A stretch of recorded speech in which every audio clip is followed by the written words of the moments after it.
Open Instagram or TikTok and search for foraging content. You'll find beautiful videos of people harvesting wild mushrooms, cooking elaborate forest-to-table meals, and presenting foraging as an accessible, trendy lifestyle choice. The production values are high, the aesthetics are gorgeous, and the safety information is often dangerously inadequate or completely absent.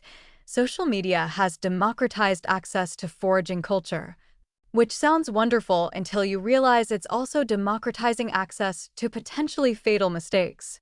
Influencers with large followings post content about wild mushrooms, and their comment sections fill with people asking for identification help based solely on photos. This is where things get deadly.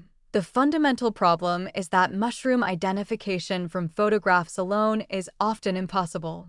You need to see features that don't photograph well: the texture of the cap surface, whether the stem has a ring or volva, the exact attachment pattern of gills to stem. You absolutely need a spore print, which requires collecting the mushroom and waiting 12 hours. You sometimes need microscopic examination of spore characteristics, chemical tests with reagents, and knowledge of geographic range and seasonal timing. A pretty photo on Instagram shows you none of this. Yet people in comment sections confidently proclaim that's a honey mushroom, safe to eat, or looks like chicken of the woods to me, based on a single image. The original poster, wanting to believe they've found something edible, accepts this crowdsourced identification and proceeds to cook and consume the mushroom. Specific dangerous trends keep emerging. There's the assumption that if something looks similar to cultivated mushrooms sold in stores, the wild version must be safe.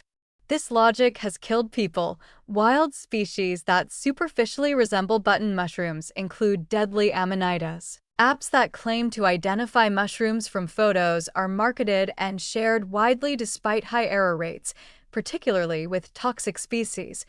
The romanticization of foraging culture on social media strips away the expertise requirements. Experienced foragers spend years, sometimes decades, developing identification skills. They study under expert mycologists, join mushroom societies, learn microscopy techniques, and still approach unfamiliar species with extreme caution. Social media presents foraging as something you can learn from a few viral videos.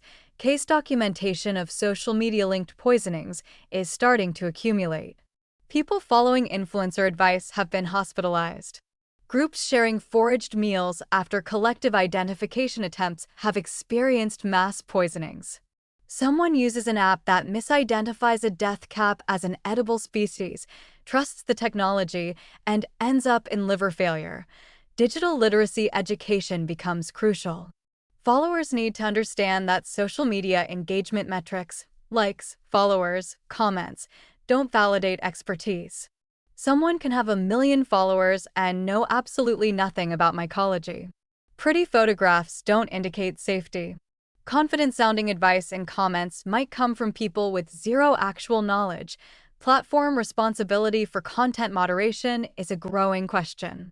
Should TikTok and Instagram actively monitor and potentially remove foraging content that could lead to deaths? Do they have any liability when users follow dangerous advice found on their platforms? Current legal frameworks largely protect platforms from this responsibility, but the ethical questions remain. The irony is that social media could be a powerful force for foraging safety education. Reputable mycologists, poison control centers, and university extension programs could reach massive audiences with accurate information. But algorithm-driven platforms favor engagement over accuracy, and sensational content about "I found this amazing edible mushroom" generates more interaction than careful, nuanced safety warnings.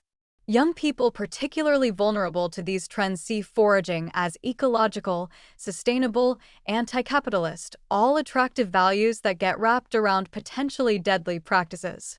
The aesthetic appeal of wild food harvesting, the Instagram-worthy presentations, the sense of connection to nature, all of this bypasses the unglamorous reality that mushroom identification requires serious expertise, not just enthusiasm and a smartphone camera.